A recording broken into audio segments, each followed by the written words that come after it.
26-year-old Prisma Reyes went missing from her hometown of Mesquite, Texas, on April 17, 2019, and this surveillance footage is the last known trace of her whereabouts. That Wednesday started like any other. Prisma dropped off her 6-year-old son with the babysitter before heading to work. Everything seemed normal. She took her scheduled lunch break around noon, but after that, she never returned. Later that evening, at 7:30 p.m., Prisma was supposed to pick up her son, something she did every single day without fail, but this time, she never showed. Concerned, the babysitter tried calling Prisma. No answer. As time passed, panic set in. The sitter reached out to Prisma's family, who then spent the next 2 hours desperately trying to contact her. Call after call went straight to voicemail. By 9:30 p.m., with still no sign of Prisma, her family reported her missing. The police immediately launched an investigation. The first major discovery? Prisma's abandoned 2017 Jeep Wrangler, found the next morning in the 3500 block of Roseland Avenue in Dallas. But there was no sign of Prisma, no indication of where she had gone, just an empty vehicle. With little else to go on, investigators pieced together a timeline of Prisma's final known movements using debit card records and security footage. During her lunch break, she had gone to Ibar Tex-Mex restaurant on North Haskell Avenue. She wasn't alone. Footage showed her having lunch with a man, later identified as her ex-boyfriend. After about an hour, he left. But Prisma? She stayed. She continued drinking and drinking until the bartender eventually had to cut her off. At some point, the restaurant staff asked her to leave. Witnesses described her as causing a verbal disturbance, though it's unclear if she was intoxicated or simply upset. Then, things got even stranger. Shortly after leaving the restaurant, Prisma was involved in a road rage incident. Details remain vague, but according to reports, she got into a heated shouting match with another driver. The argument escalated enough for someone to call the police. But by the time officers arrived, Prisma was gone. No threats were made, no one was harmed, and police ultimately determined that this incident was unrelated to her disappearance. But that wasn't the last time she was seen. Surveillance footage from the Olympus at Ross Apartments, located near where her car was abandoned, captured Prisma entering the complex's parking garage. She was on the phone, pacing back and forth, swaying slightly, as if she were intoxicated, or maybe nervous. She then got into the elevator with a resident, who later told police she had been crying. The apartment complex was significant for another reason. Her ex-boyfriend, the one she had lunch with earlier that day, lived there. But when police questioned him, he claimed he wasn't home at the time. Investigators also tracked down the person Prisma had been speaking to on the phone in the surveillance footage. After questioning both the ex-boyfriend and the unknown caller, police found no evidence linking either of them to her disappearance. And then, the trail went cold. Despite multiple leads, extensive footage, and a well-documented timeline, Prisma Reyes has never been found. To this day, what happened to her remains a complete mystery. While police have only recently released still images related to this case, these images were obtained from surveillance footage that holds the last known moments of 23-year-old Mackenzie Luke. On June 17, 2019, Mackenzie, a California native, landed at Salt Lake City International Airport, Utah. She had just arrived to begin a new semester of college, but she would never make it to class. Her parents expected to hear from her after she landed. A simple text, a call, anything. But the hours passed, then days, and there was nothing. She missed every phone call. She failed to show up for a final exam. This wasn't like her. Something was wrong. Worried sick, her family reported her missing. As investigators began retracing her steps, they uncovered crucial CCTV footage. The images, while limited, tell an eerie story. Mackenzie was seen at the airport, but something about her movements seemed off. Witnesses and footage suggest that she wandered the terminal aimlessly, as if she were waiting for someone. And then, she left. Investigators discovered that she had taken a lift from the airport to Hatch Park. Her driver was questioned immediately, even considered a possible suspect, but his alibi was airtight. He explained that Mackenzie had been in good spirits. She even casually mentioned that she was meeting someone at the park, that someone was 31-year-old Ayula Ajayi, a man she had been communicating with online. Cell phone data confirmed what investigators feared. Both Mackenzie and Ajayi had been at Hatch Park at the exact same time. A search warrant was issued, and when authorities arrived at Ajayi's property in July 2019, they found the horrifying truth. In his backyard, they uncovered Mackenzie's charred remains, her belongings burned beyond recognition. As police pieced together the case, an anonymous contractor came forward with a chilling revelation. Months before Mackenzie's disappearance, Ajayi had requested a soundproof room be built in his home. The details were disturbing: concrete walls, hooks mounted on them, and a fingerprint lock. The room was never built, but the intent was clear. Ajayi was arrested as the sole suspect in Mackenzie's murder. The case is still ongoing, with little to no recent updates. The last confirmed person to see Mackenzie alive, her Lyft driver, the man who unknowingly dropped her off to meet a monster. On the night of May 27, 2018, 20-year-old Spencer Mugford met up with his friend, Sophia McKenna, in the parking lot of the University of Connecticut Avery Point. At the time, Spencer was a student there. Sophia, however, was caught in a toxic and abusive relationship with a man named Austin Cordova, one that had only gotten worse in the months leading up to that fateful night. According to Sophia's mother, Austin had been seeing someone else while still dating Sophia. When she found out, she decided to start dating other guys too. But when Austin discovered this, he was furious. He allegedly went to her apartment, tried to kick down the door, and even threatened to end her life. It was after this terrifying incident that Sophia began spending more time with Spencer. The two had met while working at a local spa, briefly dated, but eventually decided they were better off as friends. A couple of weeks later, Spencer picked up a new job on a charter boat, taking people out on the water for half-day fishing trips. That night in May, Spencer and Sophia met in the parking lot, took a small mastless sailboat from the university campus, and headed toward the New London Ledge Lighthouse, a well-known tourist attraction in Connecticut, infamous for being one of the creepiest buildings in the state. A little after 1 a.m., Sophia used Spencer's phone to upload a video to his Snapchat story. In the footage, Spencer is seen paddling the tiny boat across the water. "Yo, we're out here, in the ocean," he says. Sophia, laughing, points the phone toward the distant shore. That is the land. "We still have to get to there. We're almost there," Spencer reassures her. The two seem to be in good spirits, enjoying their adventure, but that video would be the last known footage of them alive. Around 2 a.m., after finally arriving at the lighthouse, Spencer posted a picture of Sophia standing in front of a "no trespassing" sign. And then, silence. Neither of them was ever seen again. The next morning, Austin reached out to Sophia's mother, Michelle. He claimed he was worried because she hadn't responded to him. They had made plans to go shopping that day. That's when Michelle noticed something chilling. She had multiple missed calls from an unknown number between 2:05 and 2:09 a.m. the night before. When she called the number back, Spencer's phone rang. Fear struck her heart. She immediately reported her daughter missing. Later that evening, around 6 p.m., the Coast Guard launched an official search. They found Sophia's car still parked in the Yukon lot, her phone still inside.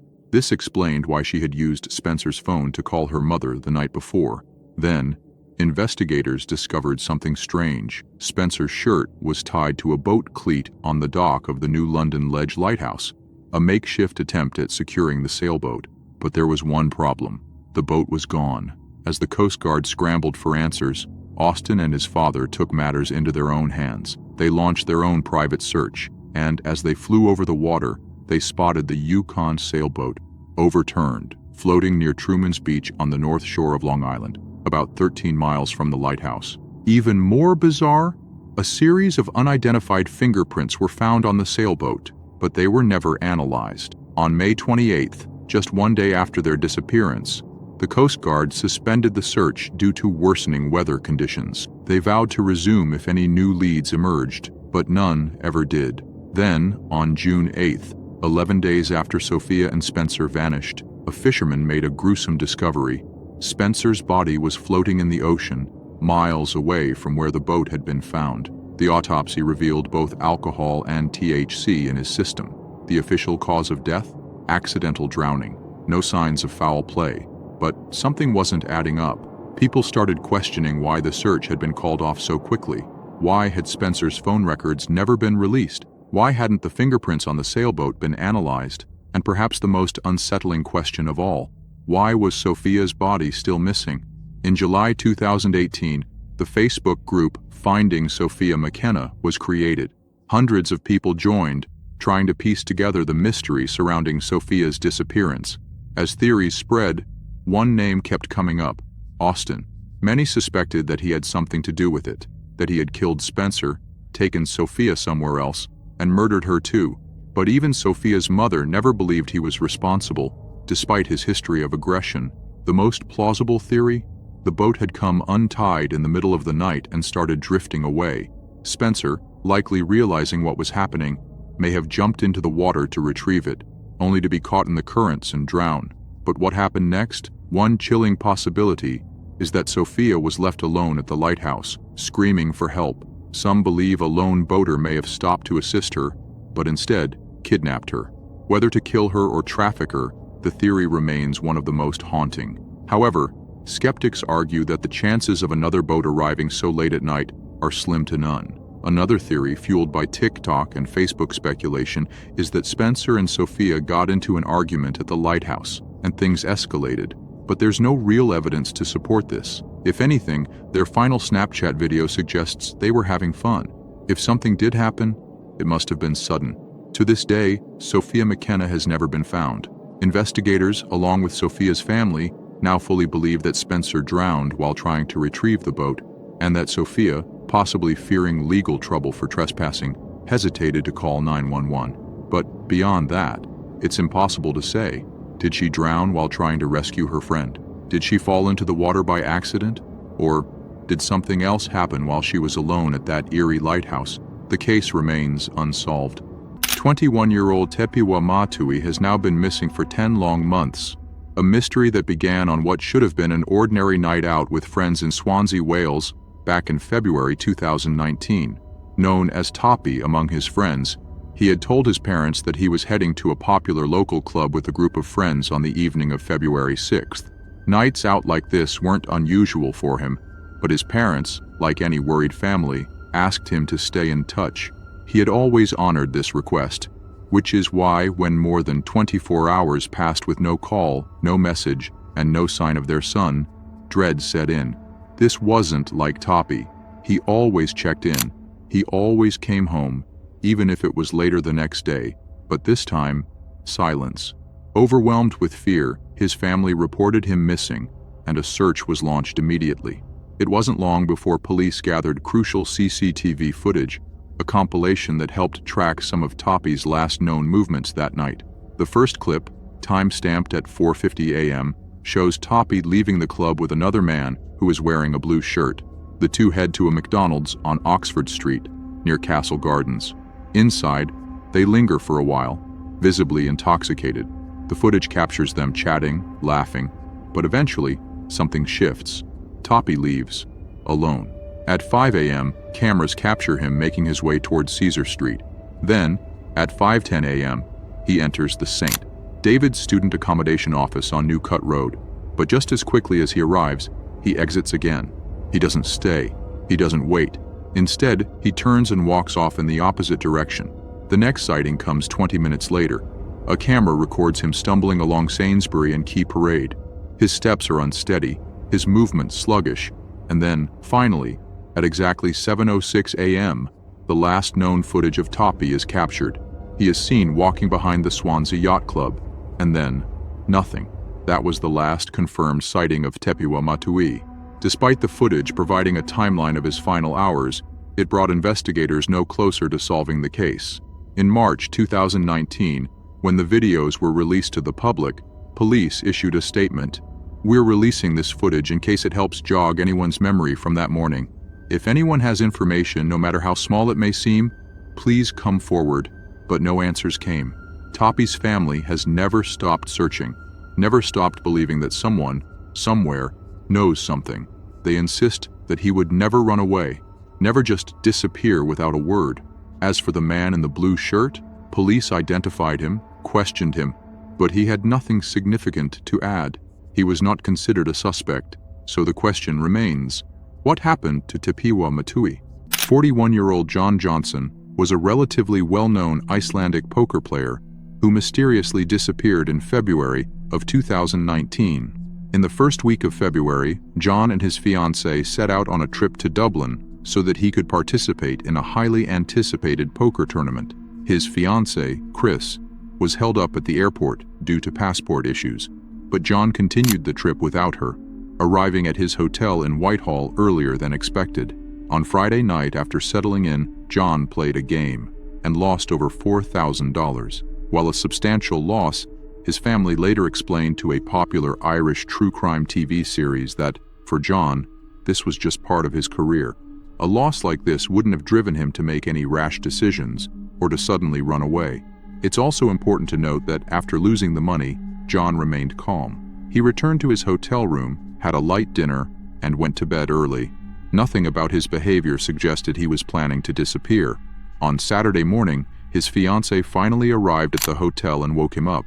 They spoke briefly, and according to her, everything seemed completely normal. They planned out the rest of their day before she started unpacking.